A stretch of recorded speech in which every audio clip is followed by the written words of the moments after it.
एक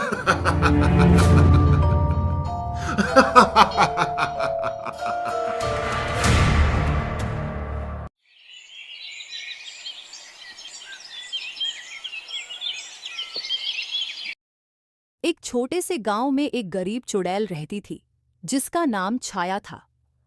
वह अन्य चुड़ैलों से अलग थी क्योंकि वह न तो किसी इंसान को डराती थी और न ही किसी पर जादू टोना करती थी।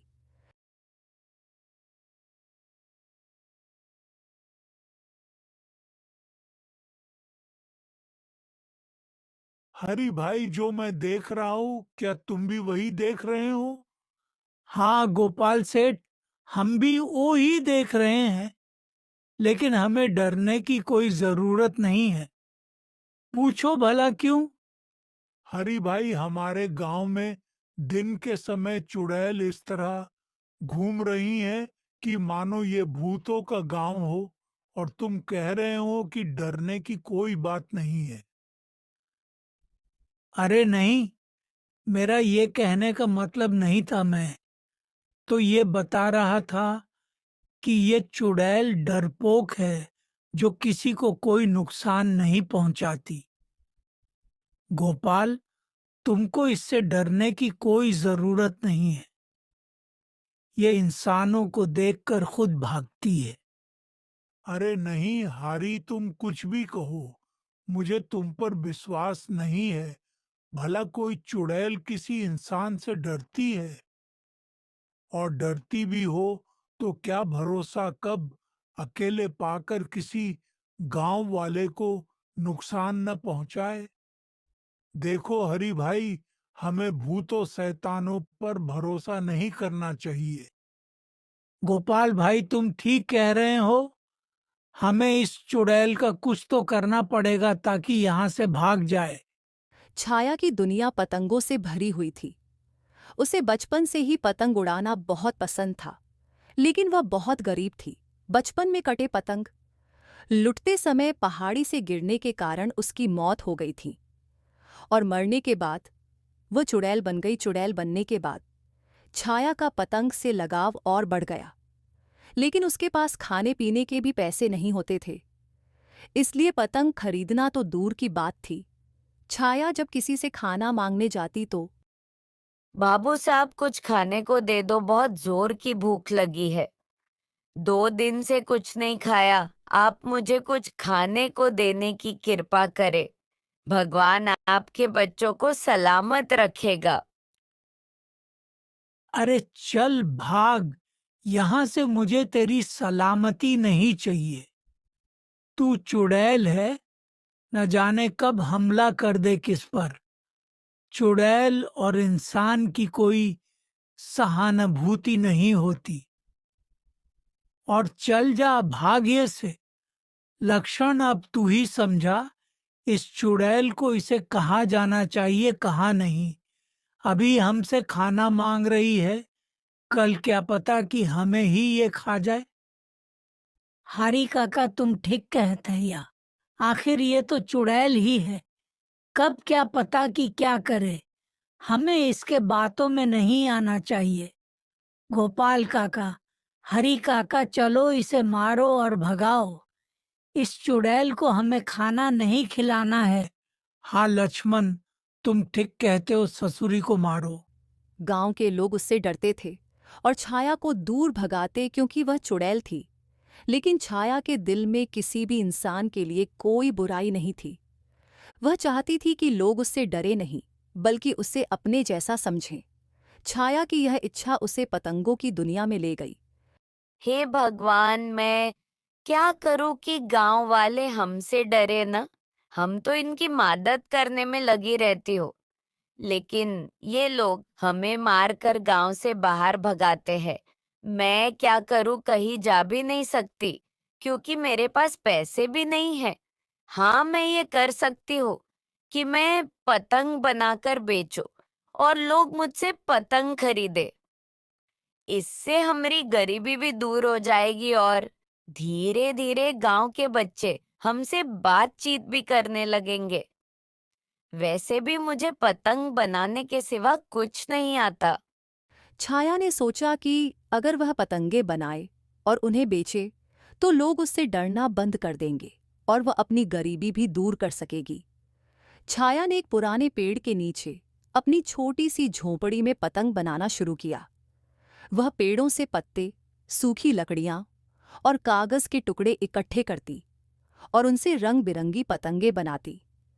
उसके पास न तो अच्छे कपड़े थे और न ही अच्छे जूते। वह पुराने और फटे कपड़ों में ही रहती, लेकिन उसका दिल बहुत बड़ा था। वह दिन रात मेहनत करती और पतंगे बनाती रहती। धीरे धीरे उसकी पतंगे गांव के बच्चों को पसंद आने लगी।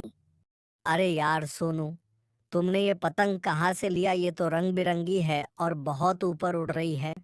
अरे यार भोलू, क्या तुम्हें नहीं पता? ये पतंग छाया चुड़ैल के दुकान से लिया। ये पतंग छाया चुड़ैल खुद बनाती है और तो और सब दुकानदारों से आधे दाम पर पतंग बेचती है। सोनू, तुम ये क्या कह रहे हो? चुड़ैल पतंग बेच रही है? भला तुम्हारी बात पर हम क्यों यकीन करूं? तुम्हें यकीन करना हो तो करो, नहीं करना हो तो मत करो, मुझे क्या। अरे यार सोनू, क्या तुम मुझे भी इस तरह की पतंग दिला सकते हो? हाँ हाँ, क्यों नहीं। चलो तुम्हारे सामने छाया चुड़ैल से पतंग लेकर दिखाता हूँ। छाया दीदी, मुझे पतंग दे दो जो सबसे ऊपर उड़े। हाँ सोनू, क्यों नहीं, अभी देती हूँ। गांव के कुछ बच्चे जो कभी उससे डरते थे, अब उसकी पतंगों की तारीफ करने लगे। छाया की पतंगे रंग बिरंगी होती थीं और हवा में बहुत ऊंची उड़ती थीं। बच्चे उसकी झोंपड़ी के पास आते और पतंगे खरीदते। छाया उनसे बहुत कम पैसे लेती, क्योंकि उसका मकसद पैसे कमाना नहीं, बल्कि बच्चों को खुश करना था।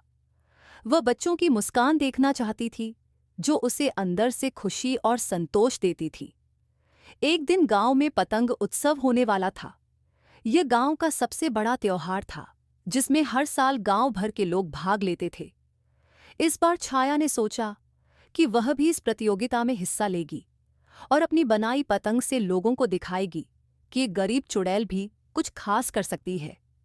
उसने एक खास पतंग बनाने का फैसला किया, जो न केवल सुंदर हो बल्कि सबसे ऊंची भी उड़ सके। छाया ने अपनी सारी मेहनत और दिल उस पतंग में डाल दिया। उसने पेड़ों के सबसे मजबूत लकड़ी के टुकड़े, रंग बिरंगी पत्तियां और पुराने कपड़ों से एक अद्भुत पतंग बनाई। उसकी पतंग बहुत बड़ी और आकर्षक थी। पतंग पर उसने एक चिड़िया की आकृति बनाई, जो उड़ते समय असली चिड़िया जैसी दिखती थी। जब पतंग उत्सव का दिन आया तो गांव के लोग उत्सुक थे कि कौन सबसे ऊंची पतंग उड़ाएगा। छाया भी अपनी पतंग लेकर वहां पहुंची। लोग उसे देखकर हैरान थे, क्योंकि उन्होंने कभी सोचा नहीं था कि ये चुड़ैल भी इस प्रतियोगिता में हिस्सा लेगी। कुछ लोग उसका मजाक उड़ाने लगे।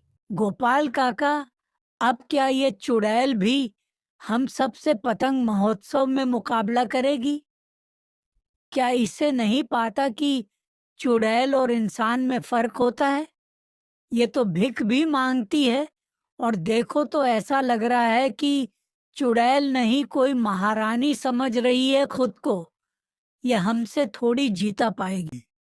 अरे लक्ष्मण, हमें इस जादू टोने वाली चुड़ैल से बचकर रहना है और इस बात का ध्यान देना होगा कि ये चुड़ैल न जीतने पाए। लेकिन छाया को उनकी बातों से कोई फर्क नहीं पड़ा। उसे खुद पर भरोसा था और वह जानती थी कि उसकी पतंग कुछ खास है। प्रतियोगिता शुरू हुई और हर कोई अपनी अपनी पतंगे उड़ाने लगा। छाया ने भी अपनी पतंग हवा में छोड़ी। उसकी पतंग धीरे धीरे ऊपर उठने लगी। लोग उसे देखकर हैरान थे। छाया की पतंग सबसे ऊंची उड़ने लगी थी। उसकी पतंग हवा में इधर उधर डोल रही थी, जैसे कोई असली चिड़िया आसमान में उड़ रही हो। बच्चे खुशी से चिल्लाने लगे और छाया की तारीफ करने लगे। छाया की पतंग ने प्रतियोगिता जीत ली। लोग अब उसे एक गरीब चुड़ैल नहीं, बल्कि एक प्रतिभाशाली कारीगर मानने लगे थे। उन्हें समझ में आ गया था कि छाया से डरने की कोई जरूरत नहीं थी। वह तो एक मासूम और मेहनती औरत थी, जिसने अपनी कला से सबका दिल जीत लिया था। उस दिन के बाद छाया की जिंदगी बदल गई। गांव के लोग उससे बात करने लगे और उसकी पतंगे खरीदने लगे। छाया अब गरीब नहीं रही, लेकिन उसने कभी अपनी विनम्रता नहीं छोड़ी। वह आज भी बच्चों को मुफ्त में पतंगे देती और उनकी खुशी में अपनी खुशी ढूंढती थी। छाया ने साबित कर दिया था कि चाहे इंसान कितना भी गरीब हो या समाज उसे कितना भी तुच्छ समझे, अगर वह मेहनत और सच्चाई से काम करे तो एक दिन उसकी पहचान जरूर बनती है।